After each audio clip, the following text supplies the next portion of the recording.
నా హృదయపూర్వక ప్రణామాలు. సమగ్ర జీవన శైలికొచ్చినటువంటి మహావతార్ ఫౌండేషన్ ప్రేక్షకులందరికీ, అలాగే మన ప్రీతి గురువులైనటువంటి బ్రహ్మశ్రీ సుభాష్ పత్రి గారికి మన హృదయపూర్వక ప్రణామాలు తెలుపుకుందాము. సమగ్ర జీవన శైలి ఎన్నో జూమ్ సెషన్స్ నడుస్తున్నాయండి. మొత్తము కర్ణాటక కాదు, ఇండియా మొత్తం నడుస్తున్నాయి. అయితే ఇటువంటి సెషను ఏ జూమ్ సెషన్‌లోనూ లేదు.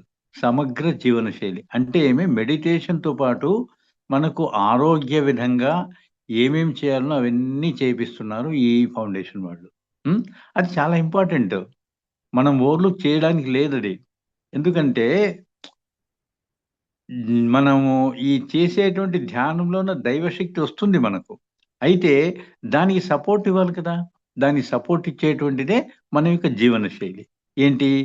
యోగా చేయటము, ప్రాణాయామం చేయటము, వాకింగ్ చేయటము, ఎక్సర్సైజ్ చేయటము, సరైన ఆహారం తీసుకోవటము, సరైన సమయంలో తీసుకోవటము, ఇవన్నీ కూడా మనకు జస్ట్ అవగాహన లేకపోతే వచ్చిన శక్తంతా కూడా కేవలం మన ఆరోగ్యానికే స్పెండ్ చేస్తా ఉంటే, మన యొక్క ఆత్మ సాక్షాత్కారం అనేది కానీ, ఆత్మ జ్ఞానం అనేది గాని ఎప్పుడు పొందుతాము? కాబట్టి దేనికది ఉండాల్సిందే. ఇప్పుడు మనకు భగవద్గీత శ్లోకం ఉంది గదా! కోటి పూజ సమం స్తోత్రం, కోటి స్తోత్రం సమం జపం, కోటి జపం సమం యజ్ఞం, కోటి యజ్ఞం సమం ధ్యానం అనేసి. మరి అందులోన పూజను వదిలేసారా? ఉంది. జపం వదిలేసారా? ఉంది. యజ్ఞం వదిలేసారా? ఉంది. సో, ఇవన్నింటి పైన మనకు టాప్ ఫ్లోర్‌లో మన ధ్యానం ఉంది. ఈ ఫౌండేషన్స్ ఇవన్నీ బాగుంటేనే కదా! టాప్ ఫ్లోర్‌లో బాగుండేది. కాబట్టి ఇవి మనం అలవరుచుకోవాల్సిందే. దేనికదే ఇంపార్టెన్స్ ఉంది. ఇప్పుడు దేవస్థానానికి వెళ్ళే అవసరం లేదు అనేసి అనుకుంటాం మనము. మనమే దేవుళ్ళు అనుకుంటాం. మనమే దేవుళ్ళు కరెక్టే. మనమే దేవుళ్ళు 100% కరెక్టే. నేను ఎన్నో సార్లు చెప్పాను. ఈరోజు కూడా ఒకసారి మీకు జస్ట్ హింట్ ఇస్తాను అది ఎలాగనేది. మనం దేవుళ్ళా కాదా అనేటువంటిది మనకు సంశయం కలుగుతుంది. సారు ఎందుకు సంబోధిస్తారు?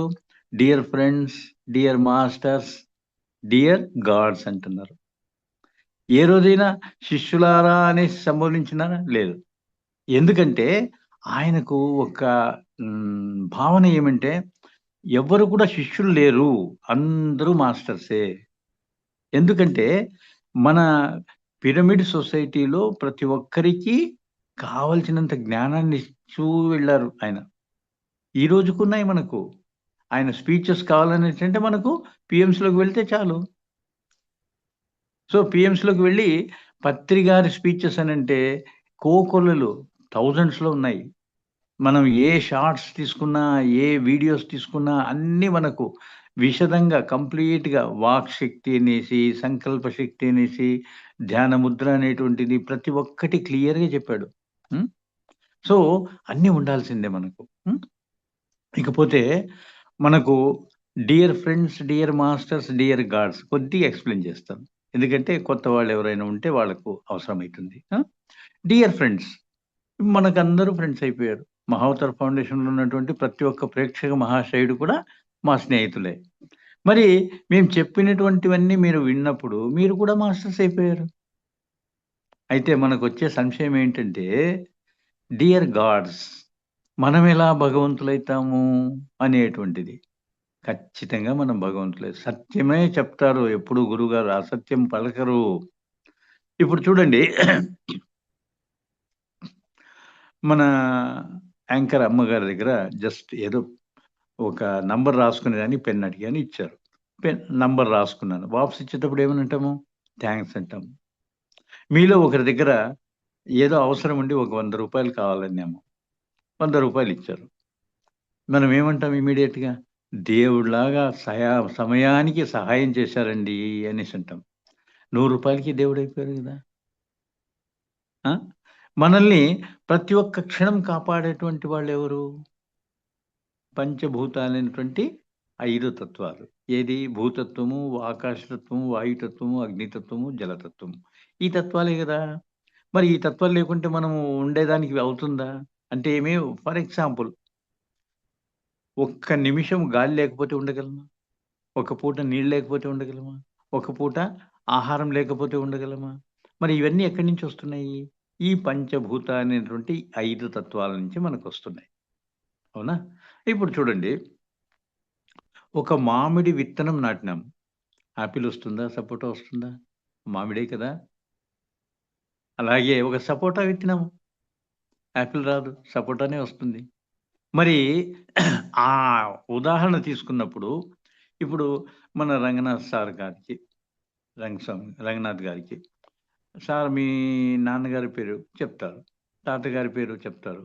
ముత్తాత గారి పేరు చెప్తారు. ఇంకా వాళ్ళ తెలీదు సార్ అంట. అలాగే మనందరి మూలము అయినటువంటి ఎవరు? మనందరికి మూలము ఆది దంపతులైనటువంటి పార్వతీ పరమేశ్వరులు. మరి ఎలాగైతే మామిడి విత్తనము నాటితే మామిడే వచ్చినప్పుడు, వారి అంకుశంలో నుంచి మనం వచ్చిన తర్వాత, మనకు దైవాంశం ఉండదా? ఖచ్చితంగా ఉంటుంది. అవునా? మళ్ళీ ఇంకా ఒకటి, ఆది శంకరాచార్యులు ఏమన్నారు? జీవుడే దేవుడు, దేహమే దేవాలయం. జీవుడే దేవుడు అనేసంటే మనలో దేవుడున్నాడు. దేహమే దేవాలయము. అవునా? అలాగే భగవాన్, భగవాన్ అంటే ఏంటి అర్థము?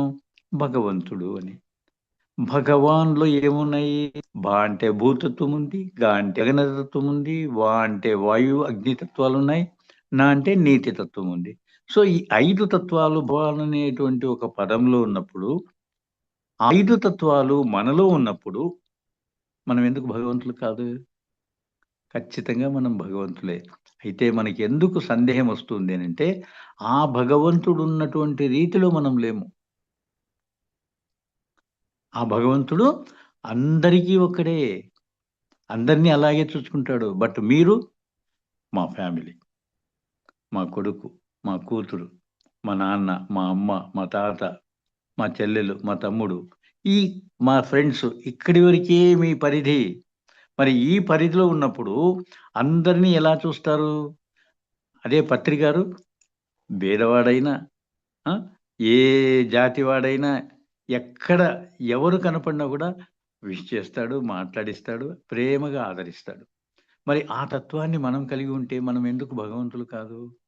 ఆ భగవంతుడు చూచినట్టు సకల చరాచర జీవులన్నింటినీ కూడా ఒకే విధంగా చూస్తున్నటువంటి ఆ భగవంతుడి తత్వము మనలో ఉంటే, మనము జీవుల్ని ఎందుకు చంపుతాము?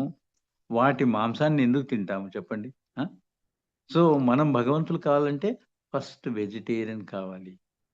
అందరిలోనూ దేవుడిని చూడాలి. అప్పుడు గుండె మీద చేసుకొని చెప్పొచ్చు, నేను భగవంతుడినే అనేసి.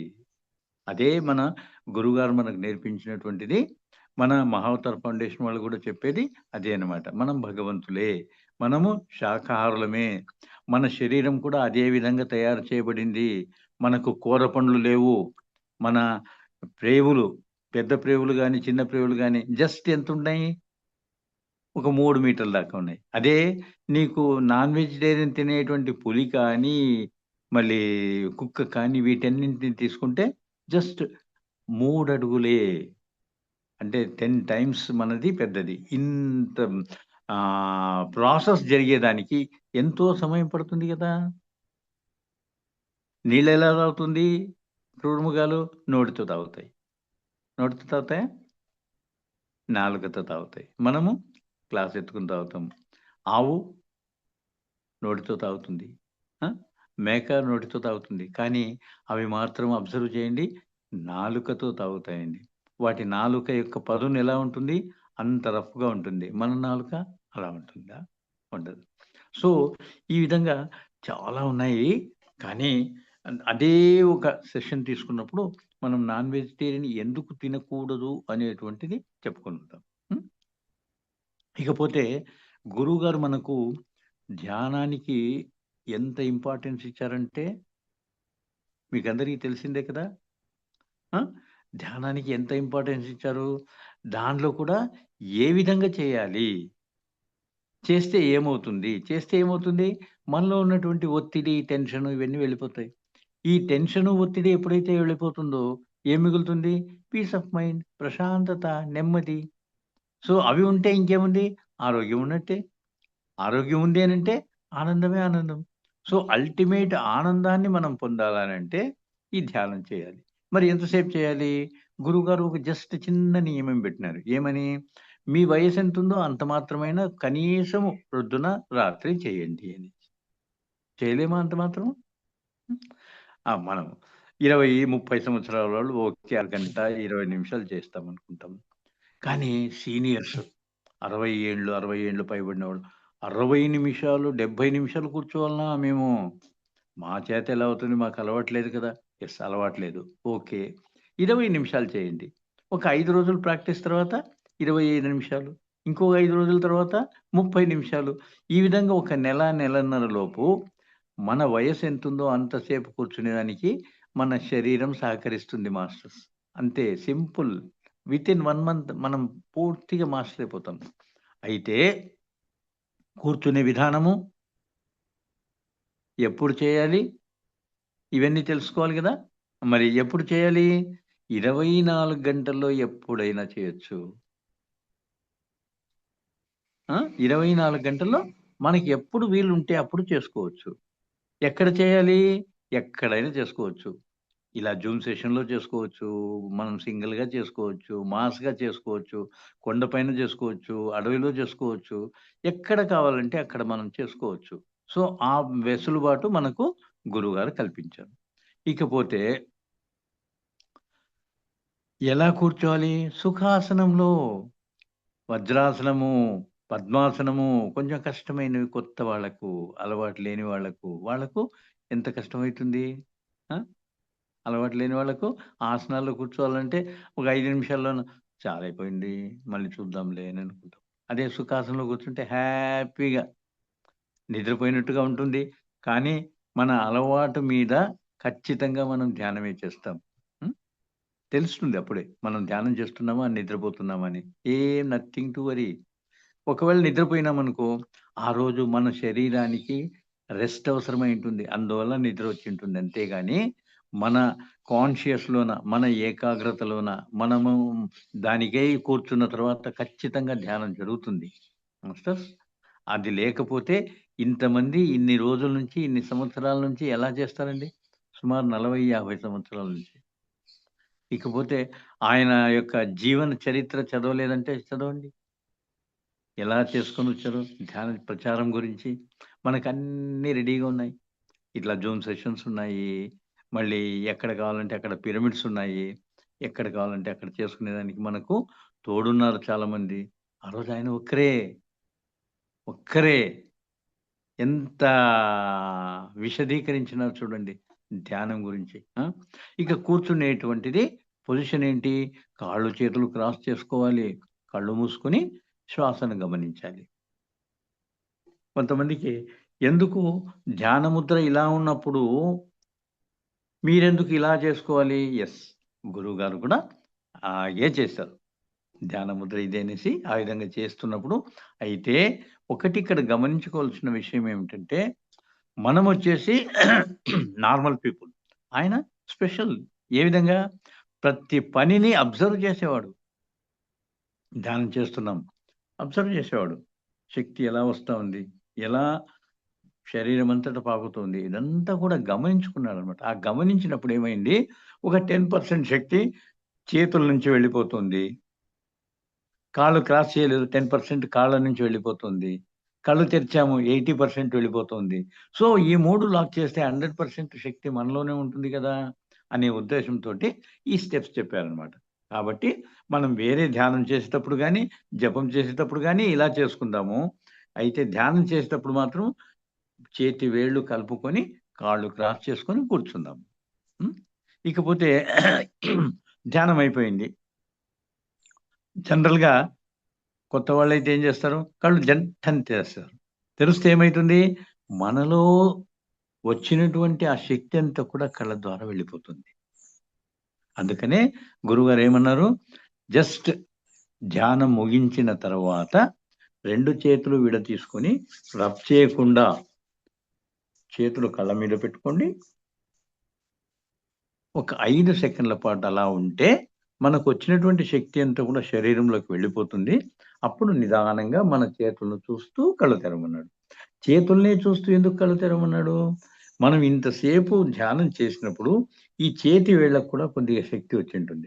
ఆ శక్తి కూడా మన కళ్ళు అబ్జర్వ్ చేసుకొని మన బాడీలోకి పంపిస్తుంది.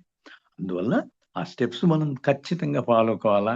చేసేది చేస్తూ లాస్ ఎందుకు చేసుకోవాలి మనం చేసినటువంటి క్రియలో? కాబట్టి ఖచ్చితంగా ఆ గురువుగారు చెప్పినట్టు ఈ విధంగా చేసుకోవచ్చు. అయితే మాకు చాలా సంవత్సరాల నుంచి గురువుగారికి తెలుసు కదా! కొన్ని సమయాల్లోనూ ఒంటరిగా ఉన్నప్పుడు, "సార్ ఇలా ఎందుకు చేయాలి? కళ్ళు ఎందుకు ఇలా నేను చూసుకోవాలి?" ఒకటి ఆయన చెప్పిన విషయం ఏంటంటే, ఎవరో ఋషులు, మునులు తపస్సు చేస్తూ ఉంటారు. వాళ్ళకేదో డిస్టర్బ్ చేసేదానికి ఎవరో వచ్చి వాళ్ళ ముందర నిలుచుకున్నారనుకోండి, వాళ్ళ కళ్ళు తెరిస్తే ఏమవుతుంది? భస్మమైపోతారు. అంటే మీ కళ్ళ నుంచి శక్తి వెళ్ళిపోతుంది. ఆ శక్తిని మనం దాచుకోవాలనంటే చేతి వేళ్ళతో దాని మీద ఉంచుకుంటే ఓహ్! శక్తి లోపలికి వెళుతూ ఉంది. ఈ విధంగా మనము చెప్పినటువంటి విధంగా ఎప్పుడైతే చేస్తామో 100% ఎనర్జీ మన చేతుల్లోన, మన కాళ్ళలోన, మన యొక్క శరీర భాగంలో ప్రతి ఒక్క దగ్గర ఉంటుందనమాట. Okay master. సో, ధ్యాన ప్రక్రియ ఇది. అయితే మన గురువుగారికి బుక్స్, ఆధ్యాత్మిక books, spiritual books, any language అన్ని లాంగ్వేజెస్‌లో చదివేవారు. ఆ లాంగ్వేజెస్‌లోన అన్ని బుక్కులు చదివేటప్పుడు ఆయనకు ఒక పిరమిడ్ బుక్ దొరికింది. చదివాడు. చదివిన తర్వాత ఓహో! ఈ పిరమిడ్‌లో ఇంత శక్తి ఉందా? అని ఇమ్మీడియేట్‌గా తన కార్పెంటర్‌ని పిలిచి నాకు ఈ విధమైనటువంటి ఒక పిరమిడ్ తయారు చేసి ఇవ్వమన్నాడు. ఒకటి క్యాప్ సైజు, ఒకటి హ్యాంగింగ్ సైజు. హ్యాంగింగ్ సైజ్ కింద కూర్చుంటే ఎంతో ఎనర్జీ ఫీల్ అయినాడు. 3 టైమ్స్ ఎక్కువ ఎనర్జీ ఫీల్ అయినాడు. మరి క్యాప్ పెట్టుకుంటే సేమ్ ఎనర్జీ ఫీల్ అయినాడు. సో, పిరమిడ్‌లో ఏదో శక్తి ఉంది. దాన్ని మళ్ళీ సైంటిఫికల్‌గా అన్ని వెతుక్కుంటూ వెళ్తే తెలిసిపోయిందనమాట. ఈజిప్ట్‌లోన ఆ పిరమిడ్‌లో ఎందుకలా శక్తి ఉంది? వేరే దగ్గర పిరమిడ్ షేప్‌లో ఉంటే ఏ విధంగా ఉంది? షేప్‌లో ఉంటే ఎలా ఉంది? పర్ఫెక్ట్ యాంగిల్‌లో ఉంటే ఎలా ఉంది? ఇది కూడా కనిపెట్టాడనమాట. సో, కొన్ని కేరళ సైడ్ అంతా మన పాత ఇళ్ళు చూడండి. మ్యాంగ్లూర్ టైల్ రూఫింగ్‌లోన షేప్‌లో ఉండేటివన్నమాట. పిరమిడ్ షేప్‌లో. పిరమిడ్ కాదు. కానీ పిరమిడ్ షేప్‌లో ఉండేటివి. ఆ షేప్‌లో ఉన్నప్పుడు ఆ ఇంట్లో నెమ్మది, వాతావరణము, క్లైమేటు అన్నీ బాగుండేవి. ఈ మామూలు రూఫ్స్ వచ్చిన తర్వాత ఆర్కిటెక్చర్ అయితే ఉంది గానీ, ఇంటీరియర్స్ అయితే ఉన్నాయి గానీ, మనకు నెమ్మది లేదు, ప్రశాంతత లేదు. సో, ఇదంతా మనకుండాలంటే పర్ఫెక్ట్ పిరమిడ్ మనం ఎప్పుడైతే కూర్చుంటామో 3 టైమ్స్ ఎనర్జీ వస్తుంది మనకు. ఎందుకు ఆ విధంగా షేప్‌లో ఉంటేనే వస్తుంది? యెస్. కొంతమంది ప్రశ్న ఉంటుంది గదా! యెస్. ఇప్పుడు సూర్యుడి ముందర మనం ఒక పేపర్ పెట్టాం. ఏమవుతుంది? Nothing will happen. ఏమీ కాదు. అదే మధ్యలో ఒక భూతద్దం పెడితే మాగ్నిఫైయింగ్ గ్లాసు ఈ పేపర్ కాలుతుంది. ఎందువల్ల? ఆ సూర్యకిరణాలన్నీ ఒకటిగా చేసి ఆ భూతద్దము దీని మీద ప్రభావం చూపిస్తుంది. అది మండుతుంది. అట్లాగే ఈ పర్టిక్యులర్ గోల్డెన్ యాంగిల్‌లో మనం ఏదైనా నిర్మిస్తే అక్కడ ఎనర్జీ ఎక్కువుంటుంది. నెగెటివ్‌నెస్ అంతా వెళ్ళిపోతుంది. సో, మనం ఎప్పుడైతే పిరమిడ్ కింద ధ్యానం చేస్తామో, మూడింతలు ఎక్కువ శక్తి మనం పొందొచ్చు. మరి ఏ పదార్థంతో చేయించినటువంటిది ఎనీ మెటీరియల్ పేపర్ కావచ్చు, కార్డ్‌బోర్డ్ కావచ్చు, ప్లాస్టిక్ కావచ్చు, కాపర్ కావచ్చు, కాంక్రీట్ కావచ్చు, ఏ పదార్థంతో చేసినా, ఏ సైజులో ఉన్నా ఆ యాంగిల్ ఒకటి సెట్ చేసుకోగలిగితే ఖచ్చితంగా అక్కడ ఎనర్జీ పాస్ అవుతుంది. మరి ఈ పిరమిడ్స్ ఎక్కడ దొరుకుతాయి? ఎక్కడైనా దొరుకుతాయి. మహావతార్ ఫౌండేషన్ వాళ్ళి ఆఫీస్‌లోనూ దొరుకుతాయి. పిరమిడ్ వ్యాలీలో దొరుకుతాయి. ఇంకా ఎన్నో సెంటర్స్ ఉన్నాయి. సెంటర్స్‌లో దొరుకుతాయి. రాగిగుడ సెంటర్‌లో. సో, ఇలా ఎన్నో దగ్గరల మనకు పిరమిడ్స్ అవైలబిలిటీ ఉన్నాయి. లేదు అది కాస్ట్‌లీ అవుతుంది. మేము ఎక్కడ తెచ్చుకోలేము అనంటే, మీరు ఇంట్లోనే మీ యూట్యూబ్ ఓపెన్ చేయండి. How to make pyramids in Telugu, in Kannada, in Hindi A language కావాలంటే ఆ లాంగ్వేజ్‌లో మన సీనియర్ మాస్టర్ అయినటువంటి బాలకృష్ణ గారు అదే పనిగా క్లాసులు చేశారు. ఈ రోజుకు చేస్తున్నారు. కడతాల్లోన ఇటువంటి ప్లేసుల్లోన పిరమిడ్ నిర్మాణము అనేటువంటిది ఒక క్లాస్ పెట్టేసి, ఏ విధంగా తయారు చేసుకోవచ్చు అనేటువంటిది నేర్పిస్తున్నారు. అది రికార్డెడ్ ఉంది. మనం ఏ లాంగ్వేజ్‌లో కావాలంటే ఆ లాంగ్వేజ్‌లో మనం చూసుకోవచ్చనమాట. సో, ఇంత అనుకూలాలు మనకు ఈ పిరమిడ్ సొసైటీలో ఉన్నాయి. ఇకపోతే మనకు ఇంకా నాలెడ్జ్ కావాలి. సీనియర్ మాస్టర్స్ ఎక్స్‌పీరియన్సెస్ కావాలి. యెస్. దొరుకుతాయి. ఎక్కడ? PMC pyramid meditation channel. Pyramid meditation channel ఏ లాంగ్వేజ్‌లో? ఇంగ్లీష్, హిందీ, తెలుగు, కన్నడ, తమిళ్, గుజరాతీ, రాజస్థానీ, బెంగాలీ, ఒడిస్సా, ఆహ్, మరాఠీ ఏ భాషలో కావాలన్నా గూడా థౌసండ్స్ ఆఫ్ వీడియోస్ మనకు దొరుకుతాయి. అటువంటివి చూస్తే మనలో ఒక ఇన్‌స్పిరేషన్, ఒక ఉత్సాహము. అవునా! ఇంత శక్తి ఉందా పిరమిడ్ ధ్యానంలో అనేటువంటిది మనకు తెలిస్తే ఖచ్చితంగా ఫాలో అయితాం గదా! మనం చెప్పేవాళ్ళకి కూడా చాలా బావుంటుంది. హ్మ్. ఇప్పుడు చూడండి, మీరు ఒకసారి ఎప్పుడైనా pyramid meditation channel Telugu open చేశారనుకోండి. దానిలో ఒక సీనియర్ మాస్టర్ లైక్ మన 'ప్రేమ్‌నాథ్' గారు లేకుంటే బాలకృష్ణ గారో, ఇటువంటి వాళ్ళు ఏదో ఒకటి వచ్చి చెప్తారనమాట. ఏమని? నాకోసారి చాలా హార్ట్ పెయిన్ ఉండింది. ఇమ్మీడియేట్‌గా జయదేవ్ హాస్పిటల్, హార్ట్ హాస్పిటల్ లాంటి దాటికి వెళ్ళిపోతే, అక్కడ వాళ్ళు డాక్టర్ చెక్ చేసి, "ఏమండి ఇంత సీరియస్‌గా ఉంది మీ కండిషను. ఎలా తట్టుకున్నారు? రేపొచ్చేయండి అడ్మిట్ అవుతే ఆపరేషన్ చేద్దామన్నారు." సరే ఇంటికొచ్చాను. ఎవరో మహానుభావుడు రంగనాథ్ లాంటి వాళ్ళు కనిపించి, "ఎందుకయ్యా ధ్యానం చేసుకో అన్నీ వస్తాయి" అనేసంటే, ధ్యానం చేశాను 21 డేసు. నార్మల్‌గా ఉండింది. అదే చెకప్ చేసుకుందామని మళ్ళీ ఇంకోసారి చెకప్‌కి వెళ్తే, డాక్టర్ గారు చూసి, "ఏమండి మీ కండిషన్ నార్మల్‌గా ఉంది. ఏ ఆపరేషన్ అవసరం లేదు." ఆ మాట అంటూనే ఎంత సంతోషమవుతుంది మనకు. హ్మ్. ఇది ఈ ఎక్స్‌పీరియన్స్ మనము చూస్తూ ఇంకొకరికి చెప్పగలిగితే, వాళ్ళు కూడా ధ్యానంలో ఉంటారు కదా! హ్మ్. ఓకే. ఇంకా స్టూడెంట్స్ దాన్ని అలవరుచుకునేదానికి ఒక స్టూడెంట్ వస్తాడు చెప్తాడు. నాకు 10 సార్లు చదువుతున్నా కూడా ఏది అర్థమయ్యేది కాదు. ఎగ్జామ్స్‌లోన నాకు 40, 45% కంటే ఎక్కువ మార్క్స్ వచ్చేటివి కాదు. అయితే ధ్యానం స్టార్ట్ చేసిన తర్వాత 2 టైమ్స్ చదివితేనే అంత మెమోరీకి రికార్డ్ అయిపోతా ఉంది. మళ్ళీ ఎగ్జామ్స్‌లో 80, 90% స్కోర్ చేస్తున్నాను. సో, దీని ప్రభావము ఏకాగ్రతను ఎక్కువ కలుగజేస్తోంది. ఆరోగ్యం ఒకటే కాకుండా ఏకాగ్రత కుదురుతుంది. ఏకాగ్రత కుదిరితే ఏముంది? ఇంకా అన్ ఏదైనా గూడా మనం సాధించవచ్చనమాట. ఏ కార్యమైనా గూడా సులువైపోతుంది. సో, ఇటువంటివన్నీ కూడా మనకు ఈ ధ్యానంలో జరుగుతాయి అనేటువంటిది ఒక ఎక్స్‌పీరియన్స్ రూపకంగా మనం ఎప్పుడైతే చూస్తామో, వింటామో మనం ఈజీగా ఫాలో అయితాం. ఇకపోతే ఎన్నో వెజిటేరియన్ ర్యాలీస్ జరుగుతున్నాయి. ఆ!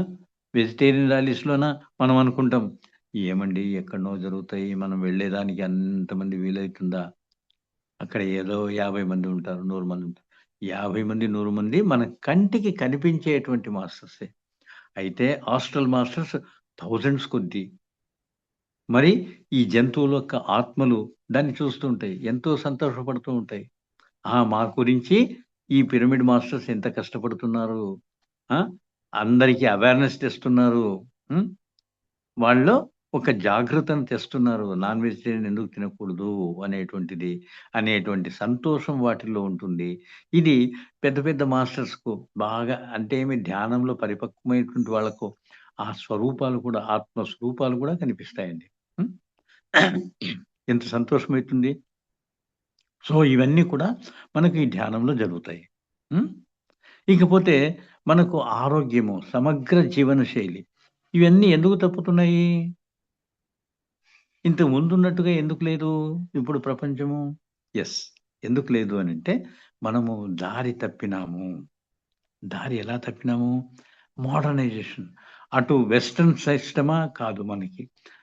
ఈస్టర్న్ సిస్టమా? కాదు. మధ్యలో ఉండిపోయినాం. వాళ్ళేదో కాఫీ తాగుతారు, టీ తాగుతారనేసి మనం తాగుతున్నాం. కానీ వాళ్ళు తాగేది అబ్జర్వ్ చేశారా? డికాక్షన్ తాగుతారు.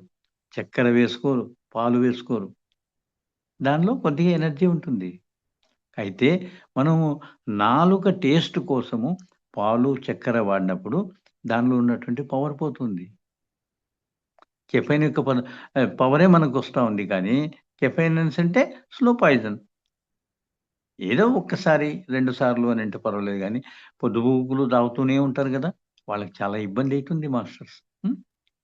వాళ్ళు సిగరెట్ తాగుతున్నారని మనం సిగరెట్ తాగేదానికి పోతాం. టొబాకో ఎంత చెడ్డది అనేటువంటిది అందరికీ తెలుసు. అయినా అలవాటు పడినామండి. అలవాటు పడినారు కదా! మరి అలవాటు చేసుకునింది నువ్వే, వదిలేయవలసింది నువ్వే. ఇప్పుడు దానికి ఒక ఎగ్జాంపుల్ ఏదైనా అలవాటు మేము మానలేము అనే దానికి ఒక చెట్టుని ఇలా కౌగిలించుకున్నారనుకోండి. కౌగిలించుకొని చెట్టు వదలడం లేదండీ అని అంటామా? ఎవరు పట్టుకునింది చెట్టు? చెట్టు మిమ్మల్ని పట్టుకునిందా? మీరే కదా చెట్టుని పట్టుకునింది. సో, మీరే వదిలించుకోవాలి. అట్లాగే అలవాట్లు మనం చేసుకున్నాము. మనమే వదిలేయాలి. అయితే నిదానంగా, అంచెలంచెలుగా ఇప్పుడు మెడిసిన్ కానీ, లిక్కర్ కానీ, సిగరెట్‌లు కానీ బాగా అలవాటు చేసుకున్న వాళ్ళు ఏం చేయాలి? తగ్గించుకుంటూ రావాలి. ఒక్కసారిగా మానేస్తే మెంటల్ అయిపోతాం. తగ్గించుకుంటూ రావాలి. 10 సిగరెట్లు తాగేవాడు 8, 6, 4, 2, 1 ఈ విధంగా తగ్గించుకుంటూ వచ్చేస్తే మన మైండ్ యాక్సెప్ట్ చేస్తుంది. మనం మంచి అలవాట్లు నేర్చుకోవాలి. ఏది? మిల్లెట్స్ లాంటివి అంటే సిరిధాన్యాలనేటువంటివి. ఎప్పుడు రైస్ తినటం అనేది, ఎప్పుడు చపాతీ తినడం అనేటువంటిది కాదు. భగవంతుడు ఎన్నో పదార్థాలిచ్చాడు మనకు. అయితే మనము కనుమరుగు చేసాం. ఏమి? అవి బీదవాళ్ళు, కడజాతి వాళ్ళు తినేటివి మనమెందుకు తినాలా అనేటువంటిది. మనమెందుకు తినాలి అనేసంటే, మనం తినేటువంటి వైట్ రైస్‌లోన ఏ పోషక పదార్థాలు లేనందువల్ల ఏమైతోంది? షుగర్ క్రియేట్ అయితా ఉంది. ఎందుకు మాస్టర్స్ అంటే, వైట్ రైస్‌లోన ఇమ్మీడియేట్‌గా తిన్న హాఫ్ అన్ అవర్ లోపల గ్లూకోజ్ ప్రొడ్యూస్ అవుతుంది. అందులో ఫైబర్ కంటెంట్ పీచు పదార్థం లేదు కాబట్టి, అది మనకేమి విటమిన్స్ కానీ, ప్రోటీన్స్ కానీ, మినరల్స్ కానీ ఏది ఇవ్వలేదు. ఓన్లీ షుగర్ ఇస్తుంది. అదే మనము మిల్లెట్స్ సిరిధాన్యాలు లాంటివి అంటే మనకు పాత వాళ్ళు, మన తాతలను వాళ్ళని అడిగితే చెప్తారు. అయ్యో! చాలా మంచివవి. రాగులు మంచివి, రాగి సంకటి మంచిది, జొన్న సంకటి మంచిది. హ్మ్. కొర్రబియ్యం తినాలి, అరకలు తినాలి, శామెలు తినాలి అనేసంటారు. వాళ్ళు అలాగే చేసేవాళ్ళు. హ్మ్. ఇప్పుడు మనకు కొద్దిగా రైస్ రాత్రి మిగిలిపోయిందనుకోండి, లేదా మనం తినేటువంటి పదార్థాలైనటువంటి కొర్ర బియ్యం కానీ, ఆహ్, అరికలు కానీ, సామలు కానీ ఏదైనా మిగిలిపోయినాయనుకోండి, మనము నెక్స్ట్ డే ఏం చేస్తాం? పాచిపోయిందని పడేస్తాం. కాబట్టి దాని బదులు ఏం చేసుకోవాలి? జస్ట్ కొద్దిగా నీళ్లు వేసి పెరుగు పులియబెడతాం గదా! పాలను తోడేస్తాం గదా! ఆ విధంగా జస్ట్ మూసిపెట్టండి. నెక్స్ట్ డేకి అది బి12గా తయారవుతుంది. ఎన్నో విటమిన్స్ అంటే మీ ఫర్మెంటేషన్‌లోన విటమిన్స్ ఎక్కువ తయారైతాయన్నమాట. దానికేదో కొంచెం మజ్జిగనో, పెరుగో మన తాహతు కొద్దీ, మనకు అవైలబిలిటీ కొద్దీ కలుపుకొని కొంచెం ఉప్పు, కారం వేసుకుంటే వేసుకోవచ్చు. లేదంటే అట్లాగే తిన్నా గూడా చాలా ఎనర్జీ ఉండేది. వేస్టేజు అవ్వదు. మనకు ఎక్కువ ఎనర్జీ వస్తుందన్నమాట. సో, ఆ విధంగా చేసుకోవచ్చు. హ్మ్. ఇక మనకు ఈ అనారోగ్యాలు అవి రావటం లేదు. అవి మనము కొనుక్కుంటున్నాము. రావమ్మ మహాలక్ష్మి మా ఇంటికి అనేసి కొనుక్కుంటున్నాం మాస్టర్స్. ఇప్పుడు మన జీవనశైలి పాతదెలా ఉండింది? వంట చేసుకోవటము, హ్యాపీగా అందరూ ఫ్యామిలీ అంతా కింద కూర్చొని, ఆ భోజనం చేసిన తర్వాత మళ్ళీ సాయంత్రము భోజనానికి మాత్రమే వెళ్ళేవాళ్ళము. అది కూడా 7 గంటలు, 8 గంటలకు లైట్లుండవు గాబట్టి, చీకటుంటుంది గాబట్టి, ఆ రోజు ఇంత వెలుగులు, ఇంత లైట్లు, ఇంత సిస్టమ్ లేదు గదా! ఎలక్ట్రిసిటీ. ఆ రోజుల్లోన దీపం ఉండేది. జస్ట్ దీపం వెలిగించుకొని, భోజనం గబగబా చేసేసి, హ్యాపీగా ఆరుబయట పడుకుంటే, ఎంత బాగా మంచి నిద్రొచ్చేవాళ్ళు. పొద్దున్న 4 గంటలకు లేచేవాళ్ళు. ఈరోజు మొబైల్స్ ఆడుకుంటూ, టీవీ ఆడుకుంటూ, ఎంజాయ్ జేసుకుంటూ, రాత్రి 12 గంటలు, 1 గంట, 2 గంటలు జేసుకొని, ప్రొద్దున 9, 10 లేస్తే అది జీవన శైలి అయితుందా? మరి ఈ జీవన శైలిని మార్చుకోగలిగితే మన ఆరోగ్యం బావుంటుంది. మన ఆరోగ్యం దేనిపైన డిపెండ్ అయింది? మన యొక్క జీవన శైలి ప్లస్ తినే పదార్థాలు ప్లస్ మన కర్మలు. మనం ఏదో జస్ట్ ఎవరినో సతాయించాము, ఎవరినో జీవిని చంపేసాము ఇవన్నీ ఎక్కడికి పోవు. దాని రిజల్ట్ మీరు అనుభవించాల్సిందే. దాని కర్మ మీరు అనుభవించాల్సిందే. ఇప్పుడు కాకపోతే నెక్స్ట్ జన్మలో.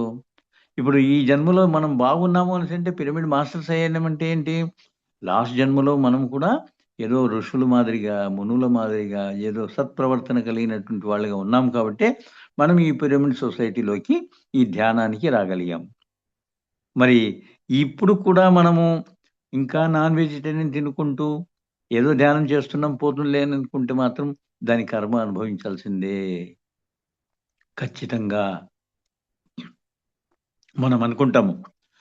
అయ్యో! మనం ఈ తప్పు చేశాం గదా! ఈ తప్పు దేవుడి హుండీలో మనం ఒక రూ. 1000 మనకు తాహతు తగినంత రూ. 1,00,000 వేశాము. న్యూట్రల్ అయిపోతుంది అనేసి అనుకుంటామా? కాదు. మీరు పుణ్యం చేసిన దాన్ని పుణ్యంగా మంచి జీవితాన్ని అనుభవించవచ్చు. పాపం చేసిన వాళ్ళు రోగపీడితులై ఖచ్చితంగా ఉండాల్సొస్తుంది. కష్టాలు అనుభవించాల్సిందే. ఫైనాన్షియల్లీ గాని, మెంటల్లీ గాని, ఫిజికల్లీ గాని మనం అనుభవించాల్సిందే తప్పదనమాట. కాబట్టి ఎప్పుడు న్యూట్రల్ అవుతుంది అనేటువంటి మాట అనుకోకండి. పుణ్యానికి పుణ్యమే, పాపానికి పాపమే. పాపము మనము ఈరోజు ఒక పెద్ద ధనవంతుడున్నాడండి. వాడేదో పుణ్యం చేశాడు కాబట్టి మంచి ధనవంతుల ఇంట్లో బిడ్డగా పుట్టాడు. అయితే వాడికి పుట్టినప్పటి నుంచి రోగాలే. మరి ఎందుకొచ్చాయి రోగాలు? పాపం చేసినటువంటివి.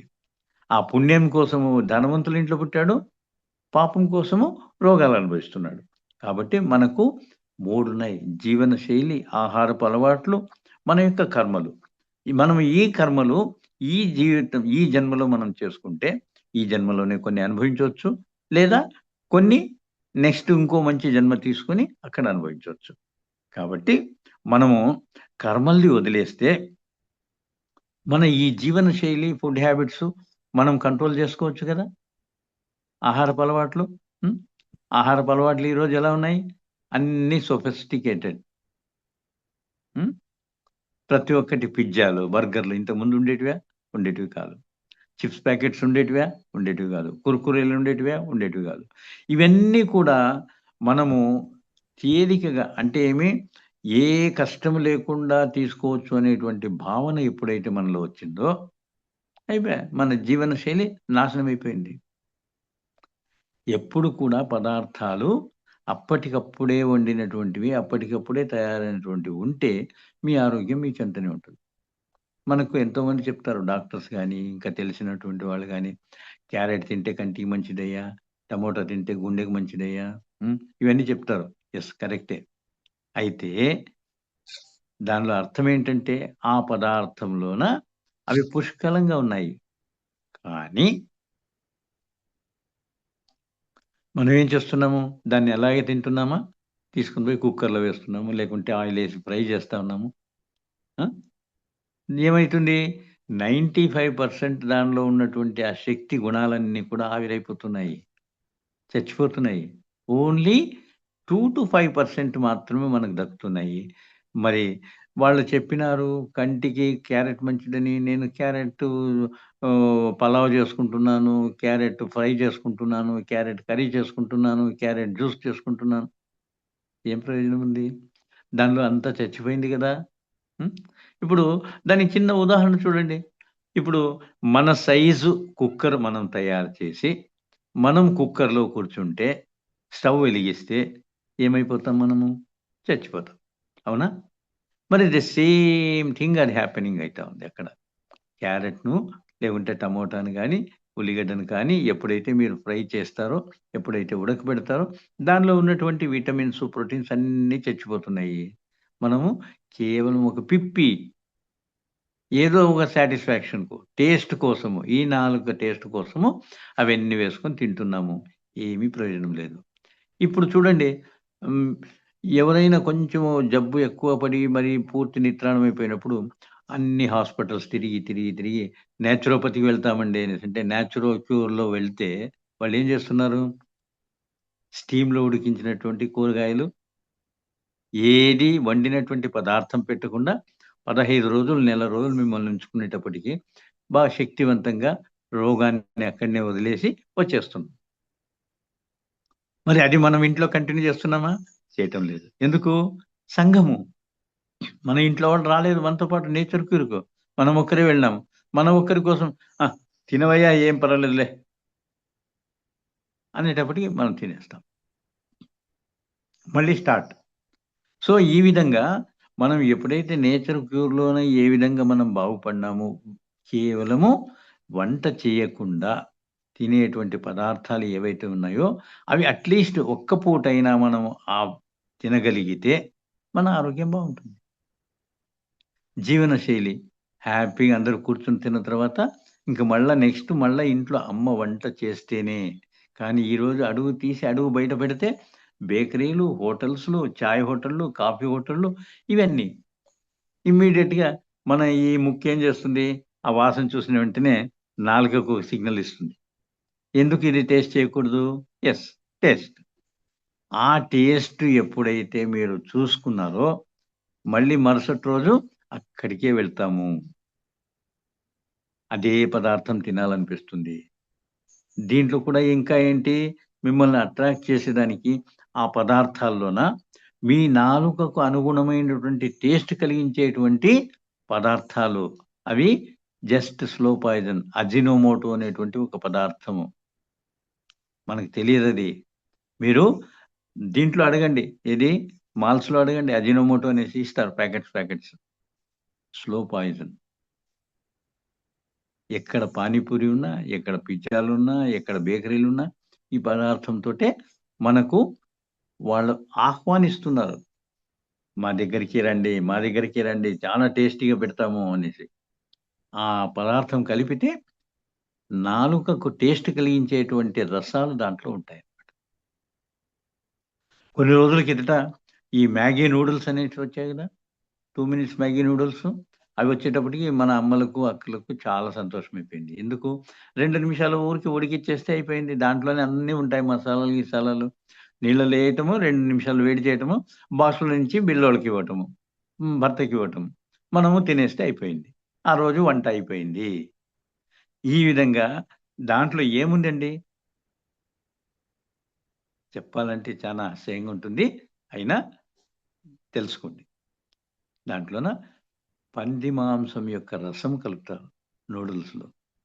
అది ఏది మ్యాగీ నూడిల్స్‌లో ఇంపార్టెంట్‌గా. ఆ విషయం బయట పెట్టాక లెడ్ కంటెంట్ ఎక్కువుంది అనేటువంటి భావనతోటి ఒక కేస్ వేసి క్లోజ్ చేశారు. ఎన్ని కొన్ని కోట్ల విలువైనటువంటి మ్యాగీ నూడిల్స్ ఒక కోర్ట్ ఆర్డర్ తోటి హ్మ్. దిబ్బలో పడేశారనమాట. మళ్ళీ స్టార్ట్ అయిపోయింది. ఎందుకు? దీనికంతా కారణం మనమే. మనం ఎప్పుడైతే కొంటామో ఆ పదార్థాలు తయారైతాయి. మనం కొనడం మానేస్తే ఖచ్చితంగా మూసుకుంటారు గదా! సో, ఇటువంటి ఎన్నో పదార్థాలున్నాయి. ఆ! సో, ఇటువంటి ఎన్నో పదార్థాలను మనము అవాయిడ్ చేయగలిగితే ఇప్పుడు నాన్ వెజిటేరియను. మన ఏన్సెస్టర్స్ నుంచి తింటున్నామండి అనేసంటారు. దీనికి పాతకాలము వాళ్ళ నుంచి మనం తింటున్నాము అనంటారు. మరి పాతకాలం వాళ్ళు ఎలా ఉన్నారో మీరలా ఉన్నారా? వాళ్ళు ఆ రోజు ఒకవేళ ఒక జీవిని చంపినారనుకోండి. ఆ రోజే అందరూ పంచుకొని తినేసేవాళ్ళు. మరి ఉంచేవాళ్ళు కాదు. ఈరోజు మీకు 6 నెలల మాంసము, 3 నెలల మాంసము మెక్‌డొనాల్డ్ గాని, కేఎఫ్‌సి గాని ఇటువంటి వాటిలోనే కావాలంటే వాళ్ళ గోడౌన్స్‌లో చూస్తే దొరుకుతుంది. నీట్‌గా వాష్ చేస్తే అయిపోయిందా? దానిలో ఉండదా దాని ప్రభావము? హ్మ్. సో, మనము కంపేర్ చేసుకునే దానికి పాత వాళ్ళమంటాం గానీ, పాత వాళ్ళ అలవాట్లు అవన్నీ మనం ఈరోజు పాటిస్తున్నామా? ఆ! వాళ్ళు చెద్దన్నం తిని వెళ్ళేవాళ్ళు మార్నింగ్. మనకి ఈరోజు చెద్దన్నం ఉందా? బ్రేక్‌ఫాస్ట్. హ్మ్. బ్రేక్‌ఫాస్ట్. ఇడ్లీ, వడ, దోస ఇవన్నీ కూడా రెడీగా మళ్ళీ పులియబెట్టినటివి కాదు. ఇడ్లీ పిండి, దోస పిండి మనము మన అమ్మలు ఏం చేసేవాళ్ళు? ముందు రోజు దాన్ని పులియబెట్టేవాళ్ళు. మరుసటి రోజు ఓకే. ఎప్పుడైతే పులియబెట్టినామో దానిలో బాక్టీరియా బాగొస్తుంది. ఎప్పుడైతే రెడీమేడ్‌గా ఆ పౌడర్ తీసుకొనొచ్చి, ఈ పౌడర్ తీసుకొనొచ్చి కలిపినామో దానిలో ఏముండదు సారం. ఏదో ఊరికే కడుపుకు ఒక తృప్తి. తృప్తితో జీవిస్తున్నాము. ఆరోగ్యంతో జీవించటం లేదు. అది తెలుసుకోండి. ఆ! ఒక తృప్తి ఏమి? ఏదో తిన్నాం. అయిపోయింది. మన పనయిపోయింది. బ్రేక్‌ఫాస్ట్ అయిపోయింది. ఇంక మళ్ళా waiting for dinner. Waiting for lunch. So, ఈ విధంగా అయిపోయింది మన జీవితం. కానీ ఏం తిన్నాము? ఎంత తిన్నాము? ఏ టైంలో తిన్నాము? భగవంతుడు ప్రతి ఒక్క ఆర్గాన్‌కు మన శరీరంలో ఉన్నటువంటి అద్భుతమైనటువంటి ఈ మిషన్‌కు ఒక సమయాన్ని, ఒక నిర్దిష్టతను ఇచ్చాడన్నమాట. దాని విధంగా మనం ఫాలో అయితే ఖచ్చితంగా ఉంటాం. ఆ! 5-7 ఏంటి? విసర్జన కార్యక్రమాలు. 7-9 బ్రేక్‌ఫాస్ట్. 9-1 ఏదో పని చేసుకో. ఏదైనా నీ ఆఫీస్ పని గాని, పొలం పని గాని ఏవైనా చేసుకో. 1:00 to 3:00 లంచ్, మధ్యాహ్న భోజనం. మళ్ళీ 3-5 ఆర్ 6 సమ్ వర్క్. 6:00 వంట చేసుకోనో, లేకుంటే ఏదో ఫ్రూట్సు, వెజిటబుల్స్ తీసుకొని తినేసి హ్యాపీగా పడుకుంటే 11 గంటలకంతా జీర్ణమైపోతే 11 గంటల నుంచి 4 గంటల వరకు మన లోపల ఉన్నటువంటి డైజెస్ట్ ఆర్గాన్స్ రెస్ట్ దొరికి అవి మన శరీరం మొత్తం క్లీన్ చేసుకుంటుంది. అవకాశం ఇస్తున్నామా ఈరోజు? 11, 12 వరకు మేయటమే. మరి ఎప్పుడు జీర్ణం కావాలి? ఎప్పుడు లేయాలి మనము? వాటికి రెస్ట్ ఎక్కడ? సో, ఇవన్నీ మనం ఎప్పుడైతే ప్రొవైడ్ చేయలేదో ఈజీగా అనారోగ్యం అనేటువంటిది అక్కడ కుదురుకుంటుంది. సో, అది రాకుండా ఉండాలనంటే మన యొక్క జీవన శైలి, మన యొక్క తినే ఆహార పదార్థాలు. హ్మ్. అంతెందుకు, మనకు నీళ్లు తాగేటువంటి పద్ధతి తెలుసా? తెలీదు. నిజంగా తెలీదు. ఎందుకంటే మనం నీళ్లు ఎప్పటికి కూడా నిలబడి తాగకూడదు. చల్లటి నీళ్లు తాగకూడదు. మన శరీరంలో ఒక వేడి ఉంటుంది కదా! ఆ వేడి ఉంటేనే మనం జీవంతులమై ఉంటాం. ఆ వేడి పోయింది అనేసంటే చల్లబడింది శరీరం అనంటే మృతుడే వాడు. మరి మనం తాగేటువంటి చల్లటి నీళ్ళు ఏమైతుంది? శరీరం కష్టపడి దాని టెంపరేచర్ తెచ్చుకుంటుంది. ఆ కష్టం ఎందుకు ఇవ్వాలండి ఆ శరీరానికి? మనం తాగేది గోరువెచ్చని నీళ్ళు తాగితే ఎలా ఉంటుంది? అది కూడా ఎలా తాగాలి? ఏ టైంలో ఎప్పుడు ఎంత తాగాలి? ప్రొద్దున లేచిన వెంటనే హ్యాపీగా ఒక 2 గ్లాసులో, 3 గ్లాసులో, దానికి గూడా ఒక కొలత ఉంది. దానికి గూడా ఒక కొలత ఉందనమాట. 1 లీటరు, 2 లీటర్లు, 3 లీటర్లు గాదు. ఎవ్వరి దోసిలి వాళ్ళదే. ఈ దోసెలతోటి నీళ్లు ఒక పాత్రలో వేయండి. 8 సార్లు వేయండి. అప్పుడు కొలుచుకోండి. మీ దగ్గర ఉన్నటువంటి గ్లాస్‌తో. 2 గ్లాసులయినాయా? 3 గ్లాసులయినాయా? 1 గ్లాస్ అయిందా? ఆ నీళ్లను మీరు వేడి చేసి జస్ట్ కింద కూర్చొని నెమ్మదిగా ఒక్కొక్క గుటుకు కాఫీ, టీ ఎలా తాగుతామో అలా తాగగలిగితే ఈ లోపల నోటి లోపల రాత్రి నుంచి పొద్దున వరకు సలైవ, లాలాజలం తయారైతుంటుంది. ఆ లాలాజలం ఏమిటిది? అమృతం. ఆ అమృతంతో కలిసి ఆ గుటుకు నీళ్లు ఎప్పుడైతే డైజెషన్‌లోకి వెళ్తాయో, కడుపులోకి వెళ్తాయో డైజెషన్ ప్రక్రియ బావుంటుంది. ఇది అమృతం అండి. లాలాజలం అంటే అమృతం. భగవంతుడిచ్చినటువంటి అమృతాన్ని మనం వేస్ట్ చేయకూడదు. అంటే ఏంటి? మనం నీళ్లు తాగేటువంటి విధానము బ్రష్ చేయకముందే, బ్రష్ చేయకముందే ఆ అమృత తుల్యమైనటువంటి లాలాజలంతో పాటే నీళ్లు వెళితే మన ఆరోగ్య పరిస్థితి దానంతటదే చక్కబడుతూ వస్తుంది. మనకు తర్వాత దప్పిక వేయకపోని నీళ్లు తాగాలని అనిపించకపోయినా కూడా జస్ట్ 2 అవర్స్‌కి ఒకసారి ఒక గ్లాస్, 2 అవర్స్‌కి ఒకసారి ఒక గ్లాస్ తాగుతూ ఉంటే లోపల డీహైడ్రేషన్ అనేటువంటిది జరగకుండా మన ఆరోగ్యాన్ని కాపాడుకుంటుంది మన బాడీ. సో, మన బాడీకి మనం ఎంత సహాయపడతామో అది అంత హ్యాపీగా ఉంటుంది. ఏ రోగాలను దగ్గరికి రానివ్వదు. మన యొక్క బాడీ విలువ అంటే మీకు తెలుసా? మన యొక్క బాడీ విలువ ఎప్పుడైనా అంచనా వేశారా? హ్మ్. ఇప్పుడు మీకు ఎవరో ఒక కంపెనీ వాళ్ళు ఒక మంచి ఇంపోర్టెడ్ కార్, ఆడి కారో, లేకుంటే బీఎండబ్ల్యూ కారో గిఫ్ట్‌గా ఇచ్చారు. ఏదో మీరు చేశారు. దాన్ని వారు గుర్తించుకొని మీకిచ్చారు. ఇస్తూ ఒక మాట చెప్పారు. ఏమని? "ఇది ఎవరికీ అమ్మేదానికి లేదు. మీకు 10 ఇయర్స్ వరకు మీ దగ్గరే ఉండాలిది."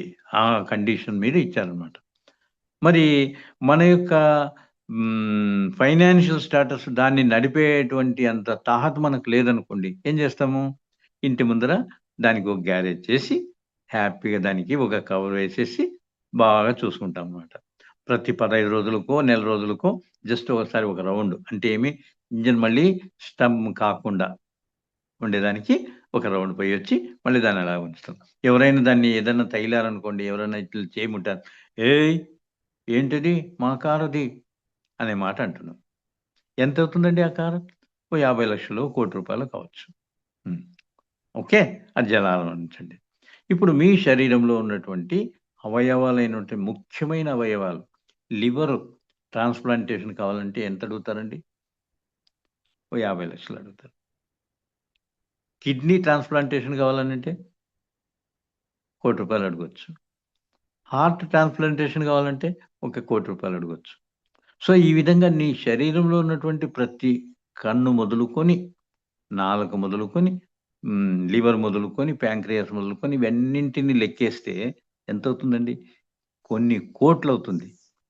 మరి ఆ 50,00,000 కారుకే మీరు అంత జాగ్రత్త వహించినప్పుడు, ఇన్ని కోట్లు విలువ చేసేటువంటి ఈ శరీరాన్ని ఏ విధంగా చూసుకోవాలి మీరు? చూసుకుంటున్నామా? ఒక కసువు తొట్టి మాదిరిగా చేసుకుంటున్నాం. ఎప్పుడంటే అప్పుడు ఏదంటే అది వేయటం. ఆ బీఎండబ్ల్యూ కార్‌కి డీజిలేస్తారా? కిరోసినేస్తారా? మరి మీ కడుపుకు మీరు తినేటువంటి పదార్థాలు ఎటువంటివి వేస్తున్నారనేది ఆలోచన ఉందా మీకు?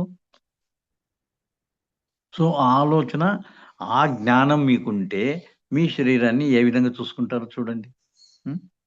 సో, అది మీరు ఆలోచన చేసుకొని, మన శరీరం ఇంత విలువైనటువంటిది. అందుకే అన్నారు శంకరాచార్యులు ఏమని? దేహమే దేవాలయము అనేసి. మరి ఇది దేవాలయమా? మనకు కసువు తొట్టినా? మనం కసువు తొట్టి చేస్తున్నాం. ఎప్పుడంటే అప్పుడు అభిషేకానికి ఓ సమయం ఉంటుంది. నైవేద్యానికి ఓ సమయం ఉంటుంది. దర్శనానికి ఓ సమయం ఉంటుంది. కానీ దీనికి ఏ సమయం లేదు. 24 గంటలు మేయటమే. 24 గంటలు మేయటమే. అది ఎప్పుడైతే తప్పించి, నేను ఏం తీసుకుంటున్నాను?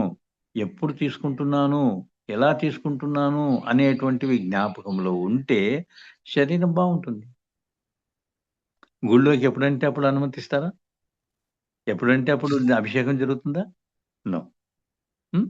సో, ఆ విధంగా ఈ శరీరాన్ని కూడా మీరు దేవాలయంగా భావించి ఎప్పుడైతే చూసుకుంటారో ఖచ్చితంగా మీకు ఆరోగ్యం అనేటువంటిది మీ చేతుల్లోనే ఉంటుంది మాస్టర్స్. ఓకే. ఇకపోతే విద్యార్థులకు ఒక్కసారి కాదు, నాకు ప్రతి ఒక్క క్లాస్‌లోనూ ఈ విషయం చెప్పాలనిపిస్తుంది. వాళ్ళు మీ దగ్గర ఉన్నా, లేక మీరు తర్వాత వాళ్ళకి చెప్పగదలుచుకున్నా. ధ్యానం ఏ విధంగా ఉపయోగపడుతుంది పిల్లలకు? హ్మ్. పాత కాలంలో కాలేజెస్, స్కూల్స్ ఉండేవండి? కాదు. ఏముండేవి? గురుకులాలు అందరికీ తెలిసిందే. గురుకులాలకి ఎవరు వెళ్ళేవారు? రాజులు కానీ, పేదవాళ్ళు కానీ, కళజాతి వాళ్ళు గాని, ఉన్నత జాతి వాళ్ళు గాని అందరూ అక్కడికే వెళ్ళాల్సిందే. అక్కడనే నేర్చుకోవాల్సిందే. మరి అక్కడికి వెళ్ళిన తర్వాత వాళ్ళని ఇమ్మీడియేట్‌గా విద్యా బోధన చేసేవాళ్ళా? లేదు. ఏం చేసేవాళ్ళు? కసువూడ్చి అడవికి వెళ్లి పుల్లలు తీసుకొనొచ్చి వంట చేయాలి. గురువులకు కాళ్ళొత్తాలి. సేవలు చేయాలి. తోటి విద్యార్థులను అన్నదమ్ముల్లాగా చూసుకోవాలి. సో, ఇవన్నీ గూడా చేసేవాళ్ళనమాట. ఉదాహరణకి ఎవరున్నారు? ఎవరు వెళ్లారక్కడికి? శ్రీరాముడు వశిష్ఠాశ్రమానికెళ్ళాడు. విశ్వామిత్రుడితో వెళ్ళాడు. హ్మ్. మళ్ళీ శ్రీకృష్ణుడు సాందీపని ఆశ్రమానికెళ్ళాడు. ఎవరు ఇంకా ఆయన తోటి కుచేలుడు. కుచేలుడు పేదవాడు, బ్రాహ్మడు. ఈయన రాజు, యాదవుడు. అయినా కూడా అక్కడనే అందరూ ఆ విధంగా ఎందుకు చేసేవాళ్ళు? వాళ్ళల్లో భేదభావం లేకుండా ఉండేదానికి. ఒకరికొకరికి భేదభావం లేకుండా అందరూ ఒకటే అనేటువంటి భావన కలిగించడానికి ఈ విషయంగా చేసేవాళ్ళనమాట. దాని తర్వాత విలువలు చెప్పేవాళ్ళు. అమ్మ అంటే ఎవరు? నాన్న అంటే ఎవరు? గురువు అంటే ఎవరు? దేవుడంటే ఏంటి? సో, ఇవన్నీ కూడా బోధన ఎప్పుడైతే చేస్తామో అమ్మకు ఎటువంటి మర్యాద ఇవ్వాలి? ఎటువంటి ఆప్యాయత తీసుకోవాలి? ఇది మనకు తెలిసేదనమాట. ఈరోజు తెలుస్తుందా? లేదు. మమ్మీ అందరికీ తెలిసిందే మమ్మీ అనంటే ఏంటి అని. ఒక డెడ్ బాడీ అని తెలుసు. అయినా వాళ్ళు పిలిపించుకుంటున్నారు. వాళ్ళు పిలుస్తున్నారు. కరెక్టా అండి ఇది? మన ఆచారమేనా? మర్చిపోయాం. అన్నీ మర్చిపోయాం. నాన్న, అయ్య, అప్ప ఎంత బావుంటుంది. ఒక ఆప్యాయత, ఒక పిలుపులోనే ఒక జలధరింపు వస్తుందనమాట. వీడికి ఏదో చేయాలి. వీడికి ఏదో ఇవ్వాలి. గుడ్ మార్నింగ్ సార్ ఉండేదా మనకు? ప్రణామాలండి గురువుగారు. ఈ విధంగా అన్న వెంటనే వాళ్ళలో ఈ విద్యార్థికి మనం ఏదో ఇవ్వాలి అనేటువంటి భావన కలుగుతుంది. బాయ్ అనేటట్లా ఇట్లుంటే ఏముంది? కొట్టడాన్ని చెయ్యెత్తాడా? నమస్కారాన్ని చెయ్యెత్తాడా? ఎట్లా తెలుస్తుంది? సో, ఈ అలవాట్లను కొద్దిగా మార్చుకుంటూ రావాలి. సో, ఈ విధంగా వాళ్ళు నేర్పేవాళ్ళనమాట. సంఘం అంటే ఏంటి? సమాజం అంటే ఏమిటి? సమాజంకి ఏమివ్వాలి? సమాజం నుంచి ఏం తీసుకోవాలి? ఈరోజు మనం ఏం నేర్పిస్తున్నాము? డాక్టర్ అయిపో. సమాజంలో హ్యాపీగా రూ. 1,00,000 నెలకు సంపాదించుకోవచ్చు. ఇంజినీర్ అయిపో 2,00,000 సంపాదించుకోవచ్చు. సో, ఈ విధమైనటువంటి విషయాలు మనం నేర్పిస్తున్నాము. ఆ రోజుల్లోన సమాజానికి ఏమి ఇవ్వాలి? గురిపేవాడనమాట. మీ విద్యను ఏ విధంగా ఉపయోగించాలి? సమాజం నుంచి నీ భుక్తికి ఏం తీసుకోవాలి? అది నేర్పించేవాళ్ళు. తర్వాత ధ్యానానికి కూర్చోబెట్టేవాళ్ళు. 1 అవర్, 2 అవర్స్ ఏకాగ్రత కుదిరేదానికి. ఆ ఏకాగ్రత వాడికి ఎప్పుడైతే కుదురుతుందో అందరిని కూర్చోబెట్టుకొని ఒక 20, 30 మందిని ఈరోజు మాదిరిగా మేకల మంద మాదిరి కాదు. 20, 30 మందే కూర్చోబెట్టుకొని గురువుగా పని లేదు. ఒక బ్యాచ్ అయిన తర్వాత ఇంకో బ్యాచ్, ఒక బ్యాచ్ అయిన తర్వాత ఇంకో బ్యాచ్. ఆ విధంగా 20, 30 మంది కూర్చొని పెట్టుకొని ఒక శ్లోకము, దాని అర్థము చెప్పేవాడు. ఏ బుక్కు లేదు, ఏ పెన్ను లేదు, పెన్సిల్ లేదు, పలక లేదు, ఏమీ లేవు. ఓన్లీ మిగతా ఈయన చెప్తూ ఉంటే వాళ్ళు గురువుగారిని ఏకాగ్రతతో చూస్తూ ఎప్పుడైతే నేర్చుకున్నారో అది మైండ్‌లో ఈ సూపర్ కంప్యూటర్‌లో రికార్డ్ అయిపోయేది. ఎందుకు ఇది సూపర్ కంప్యూటర్ అంటున్నాను? ఆల్ కంప్యూటర్స్ ఈ సూపర్ కంప్యూటర్ ద్వారానే డిజైన్ చేయబడ్డాయి. సో, ఇక్కడ ఎప్పుడైతే రికార్డ్ అయిపోతుందో, ఇంక వాడికి ఇంక బై హార్ట్ చేయాల్సిన అవసరం లేదు. ఆ! అది ఆ క్లాస్ అయిన తర్వాత నాన్న గోపాల్ లేయ్ చెప్పు నేనేం చెప్పానో శ్లోకము అని చెప్పేసేవాడు. రాసుకోలేదు, బై హార్ట్ చేయలేదు, మళ్ళీ ఒకసారి చూసుకోలేదు. కానీ ఆ ఏకాగ్రతతో ఎప్పుడైతే వాడు రికార్డ్ చేసుకున్నాడో, వాడు చెప్పేటువంటి శక్తి వాడిలో ఉంది. సో, ఈ విధంగా జరిగేది విద్యాభ్యాసం. ఇకపోతే ఆ విద్యాభ్యాసం జరిగి పూర్తయిన తర్వాత 98% distinction, state first, national first, గురుకులం ఫస్ట్ ఉండేటివా? ఉండేటివి కాదు. వాడు 100% ఉత్తీర్ణుడై అన్ని సబ్జెక్ట్స్‌లోనూ బయటికి రావాల్సిందే. 100%. ఈరోజు 98%. 98%కు డిస్టింక్షన్, నేషనల్ ఫస్ట్, గవర్నర్ దగ్గర సన్మానము, ప్రైమ్ మినిస్టర్ దగ్గర సన్మానము, ఎటువంటి చీఫ్ మినిస్టర్ దగ్గర సన్మానము, ఇటువంటి వాటికి వెళ్ళిపోయేవాడు. ఆయ్ సరే ఇచ్చారు. అవార్డ్ ఇచ్చారు. హ్మ్. కిరీటం ఇచ్చారు. డాక్టర్ అయినటువంటి వాడు 98% పొంది నేషనల్ అవార్డ్ తీసుకున్నటువంటి వ్యక్తి. ఆపరేషన్ థియేటర్‌లోకి వెళ్ళినప్పుడు 98% ఆపరేషన్ చేస్తే వాడు బతుకుతాడా? కుదరదు కదండీ! మరి ఆ 2% తోటి వాడు చనిపోతే ఆ డాక్టర్ విద్య ఏమైనట్టు? అందుకనే ఆ రోజు గురువులు 100% ఉత్తీర్ణులై మీరు వెళ్ళాలి. సమాజంలో సమాజానికి ఉపయోగపడాలి అనేటువంటిది వాళ్ళు చెప్పేవాళ్ళనమాట. హ్మ్. సో, ఈ విధంగా ఉండేది గురుకులాల విద్య. No distinction, no grades, nothing అనమాట. 100% ఉత్తీర్ణుడై పోవాలి వాడు. ఈరోజు ఆ విధంగా ఉందా? అయితే కారణాలున్నాయి. పాలకులు, పాలకుల నుంచే వచ్చింది సమస్య అంతా కూడా. ఏంటి? ఎప్పుడైతే ప్రైవేట్ నర్సింగ్ హోమ్‌లు, corporate hospitals, private schools, private colleges వచ్చాయో అయిపోయింది. విద్య వ్యాపారం అయిపోయింది. ఆరోగ్యం వ్యాపారం అయిపోయింది. సో, ఇది ఎప్పుడు తొలగిపోయి పాలకులు స్వచ్ఛందంగా వాళ్ళకి ఆహారము, విద్య, ఏది ఆరోగ్యము ఇవి ఇవ్వగలుగుతారో దేశమంతా ఎంతో ఉన్నతి సాధిస్తుంది. దానికి మన పిరమిడ్ సొసైటీ వాళ్ళు ఎంతో ఉపయోగపడుతున్నారు మాస్టర్స్. ఎందుకు? వీళ్ళు జ్ఞానాన్ని బోధిస్తున్నారు. జీవితం అంటే ఏమిటి అనేది నేర్పిస్తున్నారు. జీవితం అంటే ఏమిటి అనేది నేర్పిస్తున్నారు. దుఃఖం అనేది ఎందుకొస్తా ఉంది? నువ్వు కలుగ చేసుకుంటున్నావు కాబట్టి దుఃఖం ఉంది. ప్రతి ఒక్కదాన్ని ఎక్స్‌పీరియన్స్‌గా తీసుకుంటే దుఃఖం ఎక్కడుంది? ఫెయిల్ అయినాము. ఓకే. ఇదొక ఎక్స్‌పీరియన్సు. మనం చేసేటువంటి పనిలో తప్పు జరిగింది. ఇప్పుడు మన సైంటిస్ట్‌లందరూ కూడా ఏదైనా ఒక విషయాన్ని కనుక్కునేదానికి ఒక్కసారి ట్రై చేసి దాన్ని సాధించారా? 100 సార్లు. బల్బ్ కనుక్కునేదానికి ఒక 1000 సార్లు కష్టపడి ఉంటాడు ఆయన. ఆ సైంటిస్ట్. తర్వాత కనుక్కున్నాడు. సో, ఆ విధంగా మీరు ఎప్పుడైతే దాన్ని ఒక ఎక్స్‌పీరియన్స్‌గా తీసుకుంటారో ఫెయిల్యూర్‌ను ఎప్పుడు దుఃఖం ఉండదు. బిజినెస్ చేశావు. లాస్ అయింది. దుఃఖపడొద్దు. ఎక్కడ పొరపాటు చేశాను? ఏ విధంగా చేస్తే బావుంటుంది అనేటువంటి ట్రయల్స్ నువ్వు చేయగలిగితే సక్సెస్ అయితావు. అది కాకుండా నిరుత్సాహపడిపోయి, దుఃఖపడిపోయి ఆత్మహత్య చేసుకోవటమో, లేకుంటే ఇంకోటి వేరే దానికి బానిస అవ్వటము, ఇది కాదు. మన గురువుగారు నేర్పించిందేంటి? ప్రతి ఒక్క దాన్ని ఎక్స్‌పీరియన్స్‌గా, అనుభవంగా తీసుకో. నువ్వు పైకొస్తావు అన్నట్టున్నాడు. సో, ఈ విధంగా ఇంకా ఎన్నో విషయాలు ఇంకొక క్లాస్‌లోన మళ్ళీ తీసుకుందాము. సో, ఇప్పుడు మీకేదైనా సందేహాలుంటే దయచేసి మీరడగొచ్చు. నాకు తోచినటువంటివి, నాకు తెలిసినటువంటివి నేను చెప్తాను. Sisters okay. ధన్యవాదాలు.